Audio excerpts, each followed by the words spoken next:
Hein. Bonjour, bonsoir mesdames et messieurs, c'est Darcio Gandagar sur votre média et pour la vidéo de cette semaine, j'ai avec moi un invité spécial qui me vient tout droit de Cotonou au Bénin, en Afrique de l'Ouest, avec une jeune dame qui a pu servir le Seigneur pendant plusieurs années.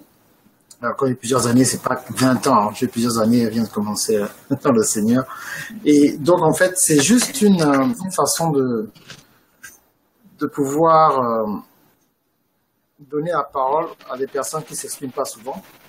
Pour vous dire, en fait, que pour pouvoir servir le Seigneur, souvent, je me demande, mais Darcy, c'est quoi mon ministère? C'est quoi mon ministère? C'est comme si ils veulent absolument avoir un laissez-passer pour aller, je sais pas moi, construire une église avec 20 000 membres ou 10 000 membres, plusieurs locations. On ne commence pas un ministère comme ça. Dieu commence les choses toujours de façon très petite.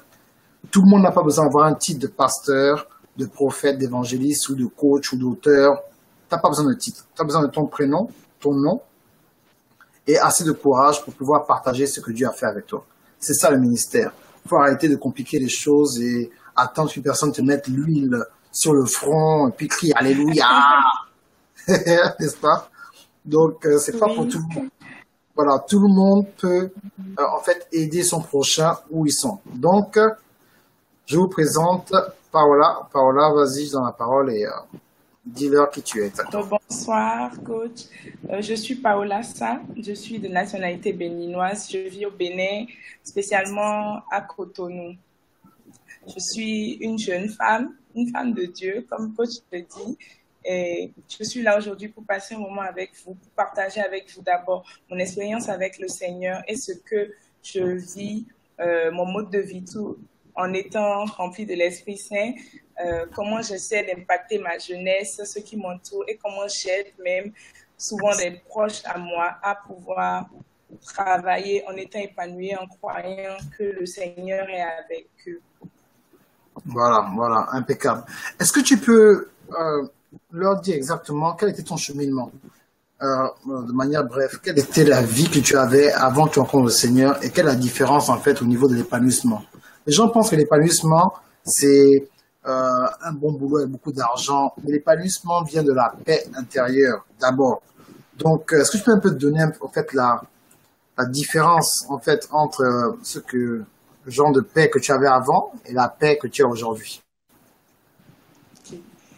Euh, La petite histoire, c'est d'abord que il y a 3 ans de cela, quand je venais de commencer ma première année d'université, j'étais dans des relations toxiques où je ne m'aimais pas. Depuis que j'étais petite, je me trouvais souvent, j'étais très complexée d'abord par mon poids, par ma manière d'être, je me trouvais pas assez belle, j'essayais de plaire aux gens et je cherchais l'attention des gens, mais c'était pas ça le plus important dans la vie, mais je cherchais en fait la joie dans des choses inutiles, dans des choses du monde.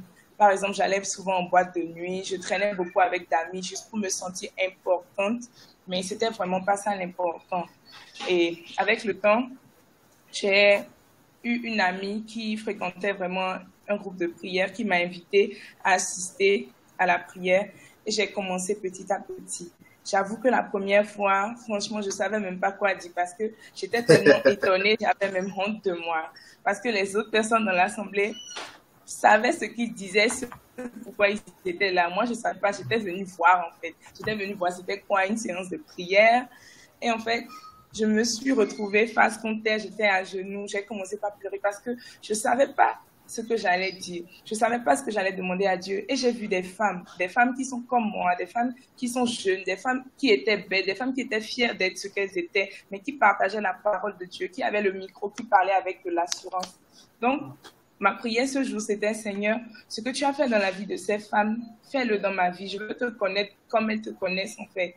Donc, avec le temps, j'ai commencé à m'habituer à la prière. C'est devenu ma distraction favorite. Je priais seule, pas forcément en assemblée, parce qu'on n'a pas besoin des autres pour prier. J'essayais d'aller tout le temps lorsqu'il y avait une séance de prière, lorsque je voyais qu'il y avait un séminaire, qu'il y avait quelque chose, j'essayais de partir. Je misais même, je payais des billets de 15 000 francs pour aller suivre ce que franchement je pouvais même pas faire avant. Et j'allais suivre en fait. Et j'avais des cahiers où je notais beaucoup. Je notais et je fouillais beaucoup dans la Bible. Parce que le Seigneur nous dit dans sa parole que lorsque vous me cherchez, vous me trouverez. Donc, si quelqu'un n'a pas encore trouvé le Seigneur, c'est parce qu'il n'a pas encore cherché, parce que le Seigneur est vivant, il est vraiment présent et il se laisse trouver lorsqu'on le cherche.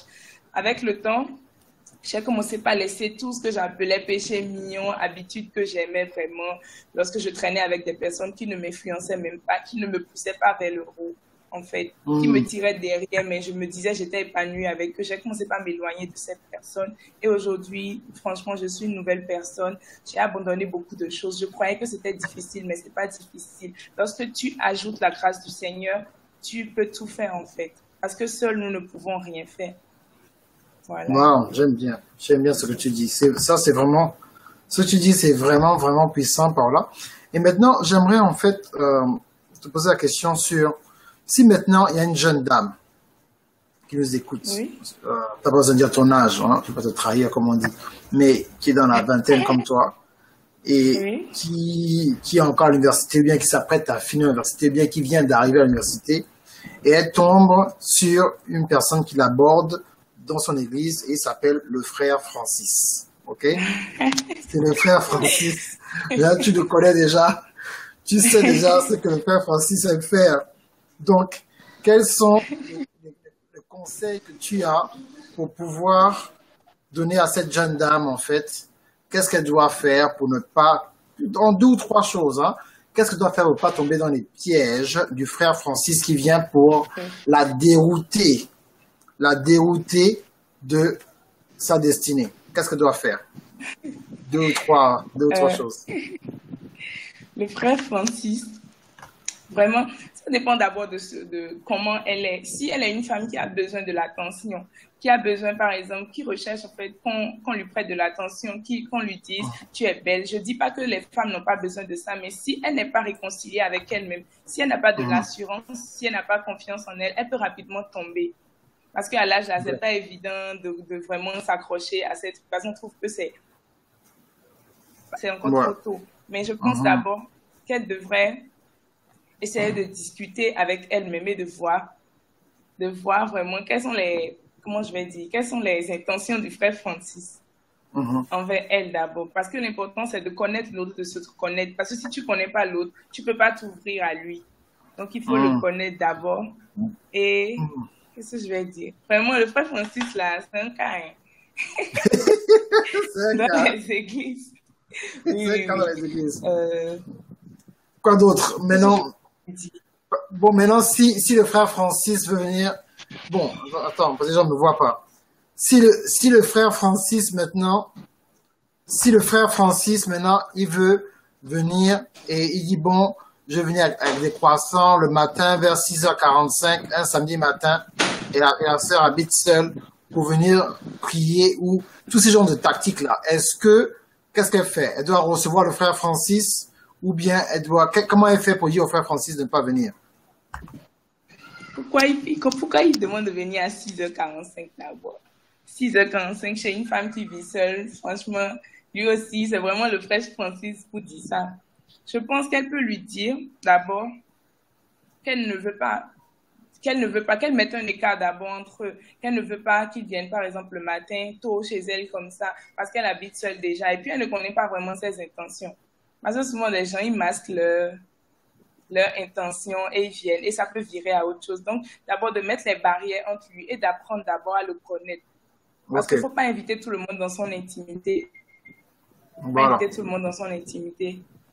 Voilà, impeccable. Vous savez, on en parle en ce moment avec Paola, c'est un caractère que j'ai créé, frère Francis, pour parler des sujets dont on ne parle pas souvent à l'église et mettre un peu de comédie, un peu de drame dedans, pour que les gens puissent un peu sortir leur coquille et discuter et se retrouver dans des situations où les gens se sont retrouvés, où ils pourraient se retrouver. Donc, vraiment donner des conseils aux jeunes, des pièges, de ne pas tomber dans certains pièges qui sont, on leur a pas dit, parce que dès qu'on leur a dit que la personne venait à l'église, ils pensaient que ils avaient un ange devant eux. Et non. Ou bien, non, je t'appelle aussi une dame, une sœur qu'on appelle la sœur Sandrine, qui peut aussi venir te dire que, écoute, je vais venir préparer chez toi, je sais pas moi, à Cotonou, c'est quoi un bon plat? Donne-moi un bon plat que les gens aiment là-bas. Blocoto. Voilà, viens, je vais faire le blocoto à 23h15. Hein? Non, pas à 7 Dimanche heures, pas à soir. 7 heures. Dimanche soir, Elle peut dimanche faire le soir. bloc automne, mais pas à 7 heures, ni Pas le à dimanche soir. 23h15, hein? Ah, Non, voilà. pas à 23 heures. Parce que s'il Ça, a c'est le pas ventre normal. plein, parce qu'il a le ventre plein à minuit, c'est pas bon. Donc, ça, c'est pas des choses bien, quoi. Donc, c'est pour dire aux Non, c'est jeunes, pas en bien. fait, d'avoir des gardes. Oui, tu pries, mais il faut aussi protéger ton espace physique. Protéger, oui, C'est voilà. extrêmement Faut pas important. laisser tout le monde entrer, en fait. Faut pas ouvrir Voilà. ta vie à tout le monde. Même si la personne veut quelque chose, c'est progressif avec le temps. La plupart de Voilà. nos parents qui sont même mariés, qui ont réussi leur mariage, ils n'ont pas commencé comme ça. Ils ont appris à se connaître, à être des amis d'abord. Donc moi, je pense que l'important, c'est de connaître la personne, de savoir ce que la personne veut. Et progressivement, ça vient avec le temps. Là, tu es sûr vraiment que cette personne, tu es à l'aise avec la personne, que cette personne, c'est la personne que tu veux en fait. Voilà. Même lorsque la personne est vraiment comme ça avec toi, il ne va pas vouloir venir chez toi à 6 heures ni à 23 heures. 16 heures là, faut vous méfier de 16 heures là. Voilà. Les Ça, c'est, tactiques de santé et Francis. voilà. Ces gens-là, il faut faire attention, faire très attention. Bon, maintenant, on a donc un peu répondu. En fait, s'il y a une jeune fille ou bien un jeune homme qui est un peu dans ce genre de situation, qui est en transition. Maintenant, est-ce que tu peux un peu parler des tenues que ta maman fait, qui sont très jolies, et comment les gens qui vivent à Cotonou, comment ils peuvent se les procurer, et pourquoi c'est important d'avoir une Ah activité oui. comme ça pour pouvoir aider les gens avec quelque chose que tu as à offrir. Pourquoi c'est important d'être chrétienne, mais aussi avoir quelque chose que tu offres, un service ou un business. Pourquoi c'est important d'être Oui. indépendant financièrement? D'abord, c'est important d'être indépendant financièrement parce que tu as souvent des besoins que tu veux pouvoir satisfaire, mais tu n'as pas, tu veux demander par exemple à quelqu'un de te donner, mais la personne peut te demander tu veux faire quoi avec cette chose en fait et peut te décourager. Mais lorsque tu travailles et tu trouves ton argent toi-même, tu as la facilité de dominer ton argent, de dire là où tu veux que ton argent aille, tu veux investir dans ce que tu veux en fait. Et c'est mieux d'avoir quelque chose pour se dire c'est pour moi, c'est ce que j'ai, c'est mon patrimoine. Il ne faut pas toujours tendre la main et chercher à avoir de l'autre. Il faut toujours aussi faire pour aider les autres. Parce que ce que nous avons même, ce n'est pas pour nous. Et nous avons des talents. Dieu nous a donné l'intelligence. Il a déposé beaucoup de choses en nous. Donc, normalement, et franchement, il faut que chacun sache faire quelque chose pour pouvoir trouver, en fait, une source de rémunération, pour pouvoir satisfaire déjà ses besoins et des besoins même de sa famille. Même si tu n'as pas des besoins, fais quelque chose pour épargner au moins. Parce que lorsqu'on épargne ça, il y a toujours l'importance, parce qu'on utilise ça dans des problèmes, on ne connaît pas demain. Donc, moi, je pense que c'est un peu ça. Ouais. Avec ma mère, la petite histoire, c'est elle avait toujours fait la couture, c'est son don, c'est son talent, mais elle n'avait pas encore déployé ça. Donc, c'est vraiment important de chercher ce que tu aimes faire et ce que tu veux faire. Souvent, elle travaille. Par exemple, hier soir, elle était en train de travailler. Les ouvriers étaient partis, mais elle était là et elle veillait à la finition de tout ce qu'ils avaient déjà fini jusqu'à 23h30. Ça veut dire qu'en fait, elle aime ce qu'elle fait et puis lorsque c'est pas bien fait, elle ne bouge pas. Donc, il ne faut pas toujours attendre forcément travailler pour quelqu'un avant d'être heureux. Travailler pour toi-même, être heureux, c'est déjà un grand pas. Parce que lorsque tu travailles, tu te dis, là, je suis vraiment satisfait de ce que je fais, j'aime ce que je fais. Elle me parlait hier, m'a dit, par exemple, j'aime vraiment mon métier. Parce que quand c'est pas bien fait, je suis pas à l'aise. Hier, jusqu'à tard dans la nuit, par exemple, elle travaillait, elle continuait, en fait, elle regardait les images ne soient pas exposées négativement, en fait. Donc, en Wow. parlant d'elle, elle est une couturière à Cotonou ici. Pour ceux qui connaissent Cotonou, c'est à Agonticon, dans la rue du Lavage Auto, son atelier. Dans la rue, vous pouvez contacter le 97 31 77 57 ou le 96 27 53 03. Elle est disponible à vous reproduire les modèles. En fait, sa particularité, ce que j'aime chez elle, c'est que si tu as en fait un modèle type sur ton téléphone ou même si tu as une photo, tu amènes, tu dis, maman, je veux que vous me fassiez cette tenue. C'est incroyable, mais elle réussit textuellement en fait. Ce que tu lui as demandé textuellement, c'est pas évident. Parce que moi, avant même de faire chez elle, elle avait arrêté pendant un moment. Je commandais des trucs à certaines personnes, certaines couturières du coin. Elle me gâtait mes tissus, en fait. Elle me gâtait, il n'y Wow. avait pas de tissus. Elle me gâtait toujours mes tissus. Je n'avais jamais la satisfaction. Mais avec elle, chaque dimanche, depuis près d'un an et demi, je change de tenue et je porte. Les gens me demandent déjà quand je vais à l'église, qui t'a fait ça, c'est très beau. Donc, beaucoup de gens parlent d'elle en bien. Donc, je vous invite, vous aussi, si vous êtes à Cotonou, de faire un tour et de faire votre expérience avec elle. Vous ne serez pas déçus. Wow, disons, merci beaucoup, Paola. Mais est-ce que tu as un mot de fin que tu aimerais donner en fait aux jeunes qui voudraient aussi se lancer dans une activité comme toi tu fais, tu aides ta mère, peut-être qu'ils veulent aider leur père, peut-être qu'ils veulent aider un cousin, un oncle, ou bien qu'ils veulent s'aider eux-mêmes. Quelles sont les directives que tu aimerais donner en fait aux jeunes gens qui veulent se lancer dans les affaires? Je pense d'abord qu'il faut savoir ce qu'on veut dans la vie parce que tout part de là. Lorsque tu ne sais pas ce que tu veux, tu es dans le monde. En fait, tu es là, tu ne fais rien. Donc, il faut savoir d'abord ce que tu veux et commencer par te battre pour le rêve qui est en toi parce qu'il y a un rêve en chacun de nous. Moi, je travaille sur un projet que j'ai en tête depuis. En fait, ça bouge dans ma tête, mais je sais que par la grâce de Dieu, je réaliserai cela.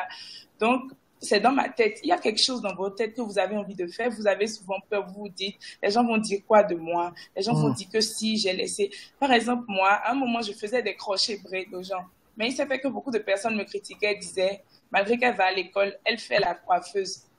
N'ayez pas honte de ce que les gens disent de vous, parce que lorsque vous trouvez votre argent, c'est pour votre propre plaisir, en fait. Donc, ne regardez pas ce que les gens disent, ne regardez pas ce que les gens pensent de vous, en fait. Donc, faites ce que vous voulez pour vous-même et croyez en vous et vous verrez vous-même que tout va se réaliser. Et aussi, il faut la prière parce que Dieu, il est le sommet de tout. S'il y a un rêve dans ta tête, c'est parce que Dieu t'a donné l'intelligence, il t'a donné les pensées claires pour que tu penses à ça. Donc, il faut s'accrocher à lui et lui demander par son esprit de te guider et je pense que ça peut aller. Et ça va forcément aller. Tu peux aussi te rapprocher des coachs, comme le coach Darcy, qui vont t'aider si tu es jeune et puis tu n'arrives pas à entreprendre, il va t'aider parce que ce sont des grands frères qui ont vraiment réussi. Et puis, je rends grâce à Dieu, je bénis le Seigneur pour leur vie. Donc, rapprochez-vous de ces personnes et puis, je pense que ça va aller avec la grâce du Seigneur. Wow, merci bien. Tu sais, la raison pour laquelle je t'ai demandé, Paola, c'est que les gens, quand ils nous voient, surtout moi ou bien le coach Thierry, parce qu'on vit aux États-Unis, ils pensent que pour nous, c'est facile. Ils ont oublié que nous aussi, on a vécu ce continent africain. Que nous aussi, on était au village. Nous aussi, on s'est lavé avec le seau. Que nous aussi, on est là, on mange la coupure. Boum. Oh! On est passé par là. Mais ils pensent qu'on est des... plusieurs situations. Voilà, ils pensent qu'on est des Américains qui parlent français, quoi, en fait. Oh, mais eux, ils comprennent pas. Ils vivent dans un autre monde. Non, c'est pas facile, en fait. Voilà, c'est une réalité. C'est pas facile pour tout le monde.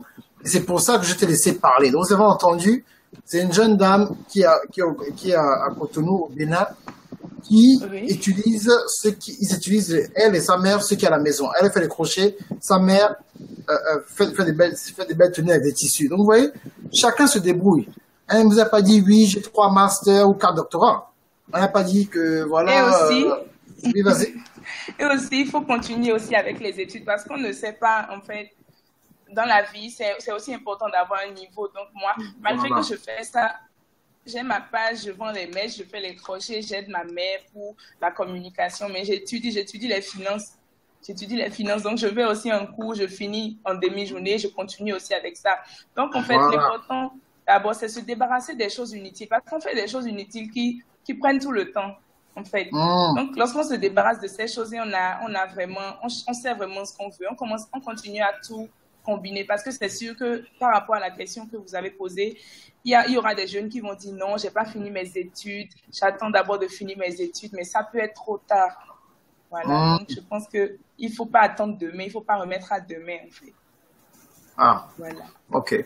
Vous avez entendu elle-même, Paola, elle a dit un truc qui est important. L'un de mes slogans, c'est quand tu augmentes ta connaissance, en fait, tu paralyses la peur. Quand tu augmentes ta connaissance, tu paralyses la peur. La peur est connectée au manque de connaissance. Et le courage est connecté à la connaissance. La connaissance ultime, c'est Dieu, et Dieu, il est amour. C'est tout. Et une fois qu'on a compris ce genre de phénomène-là, on n'arrête pas d'apprendre. On continue à s'améliorer. On continue à faire des recherches. On continue à bosser. Et c'est ça qui aide, en fait. On s'entraide. Moi, je pose des questions aux étudiants. J'ai posé plusieurs questions à Paola avant qu'on fasse cette interview. Alors, mais qu'est-ce que tu penses quand je parle des célibataires? Est-ce que célibataire? Parce que moi, ça fait 13 ans que je suis marié. Donc, il faut que je pose des questions aux gens qui sont célibataires. Moi, je vais pas vous dire, Oui. je peux parler de la vie de célibataire, mais ça fait longtemps. Il faut que je me rapproche des gens comme Paola, des gens comme Nerfetiti, des gens comme Bettina, Ah, voilà, qui me ça, c'est disent que ma non, sœur. voilà, qui me disent que non, voilà, Oui. voilà comment ça se passe, coach, c'est dur ici, voilà, là, voilà ce qui se passe, voilà quand je parle avec mes copines, voilà quand je parle, et là maintenant je comprends, maintenant je parle à Jules qui est au Cameroun, qui est aussi jeune, alors comment ça se passe là-bas, ah coach c'est dur, voilà ce qui se passe, voilà, et maintenant je réunis toutes Oui. ces informations-là, je présente ça à Dieu, j'ai dit Dieu maintenant Oui. inspire-moi pour faire un Facebook Live qui peut toucher ces Pour jeunes-là, les parler. aider, quelque chose de pratique. Je vais pas te dire, par Oui. exemple, Paola, tu me dis, non, vraiment, coach, vraiment, c'est dur. Oh, Paola, va prier en langue et va prendre une douche froide, ça ira. Ah, c'est quel genre de conseil? Non, Non, il faut donner des non, conseils non, non. pratiques. Bien sûr, la parole de Dieu est importante, mais de façon pratique, comment faire pour éviter le frère Oui. Francis? Je dis à Jules, non, comment faire Vraiment pour éviter la sœur aider. Sandrine? Voilà. Et c'est ça, en fait. Et après, vous encouragez, parce que une des choses aussi, c'est la dépendance financière. Et surtout chez nous, là-bas, dans les pays africains. Une jeune dame, ben, écoute, elle va aller payer les études. On lui a dit, ben, écoute, tu es belle, pourquoi tu perds ton temps? Tu fais Voilà, ça. voilà le vieux père là-bas qui a de l'argent. C'est vrai qu'il est vieux, c'est pas ton genre, mais le vieux là va Mais t'aider, il va aujourd'hui, payer les même études. en Afrique, c'est plus les vieux, même ce sont les jeunes qui ont laissé l'école, qui ont beaucoup d'argent, mais franchement, c'est pas de bonne source. Donc les filles Voilà, s'accrochent à ça. C'est mon voilà, copain, c'est si, c'est si. Si tu n'as pas le Seigneur, si tu ne crois pas en Dieu, l'esprit ne peut jamais te révéler de faire attention par rapport voilà, à ça. Donc c'est vraiment important d'abord d'avoir un niveau spirituel et de croire d'abord en Dieu. Il n'y a pas d'âge pour ça. Et Dieu, il aime tout le monde, il aime même les enfants parce qu'il dit laissez venir à moi les petits enfants. Donc voilà, en fait, le Seigneur est le centre en fait de tout. Il faut aussi avoir une relation avec Dieu, sinon on ne peut pas aller en fait de l'avant dans voilà, la vie. voilà. Voilà. Tu as Que tout je dit, voulais hein, tu as tout ajouter. dit. Non, ouais, c'est impeccable, c'est impeccable. Mais c'est ça, en fait. C'est pour ça, comme je te disais avant l'interview, tu as vu, mes interviews sont authentiques. En fait, c'est une conversation qui est enregistrée, en fait.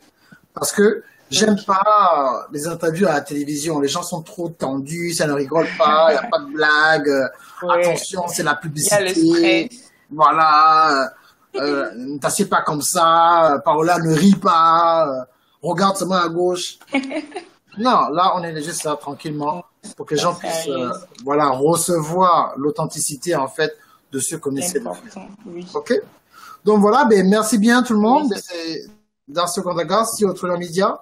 Vous pouvez avoir plus de renseignements sur mon site internet à darcyogandaga.com qui doit s'afficher sur l'écran. Et bien sûr, Paola, est-ce que tu peux dire aux gens comment ils peuvent faire pour te contacter, surtout les jeunes au niveau de la prière, tout le reste, et ok. l'encadrement pour ta maman, le business, les Voilà. crochets peut-être? Comment ils font pour te contacter en fait? Euh, pour les crochets, par exemple, j'ai une page Facebook, Crochet Bread et Havana Cotonou. Donc, vous pouvez contacter sur cette page. Et le nom de ma maman, elle s'appelle Amina. Donc, elle est musulmane, mais aujourd'hui, elle est chrétienne. Donc, Amen. sa page, c'est Amis des femmes. Vous pouvez taper Amis des femmes et vous verrez les informations Cotonou, le contact et puis comment faire pour nous rejoindre en fait. Et vous verrez aussi des images pour pouvoir voir ce qu'elle fait déjà, avoir un aperçu et voir ce que vous pouvez commander. Et pour moi, même mon compte personnel Facebook, c'est Paola Sa, S-A-H, comme ça s'entend. Donc voilà, vous pouvez me contacter ou aussi contacter le coach Darcy parce que il joue aussi un grand rôle sur les médias parce qu'il impacte vraiment la jeunesse. Ok, merci Il bien, impacte merci vraiment bien. la jeunesse. Merci bien tout le monde. Merci Paola en direct depuis le Bénin. De rien. Donc vraiment c'est impeccable la technologie. Hein. Vous voyez, moi je suis à Atlanta, elle est elle est à Cotonou À et on Cotonou, parle en direct. et C'est ça vraiment la va. puissance d'Internet. Donc merci bien tout le monde, nous vous remercions et vraiment que Dieu vous bénisse. Au revoir. Que tu- Au revoir.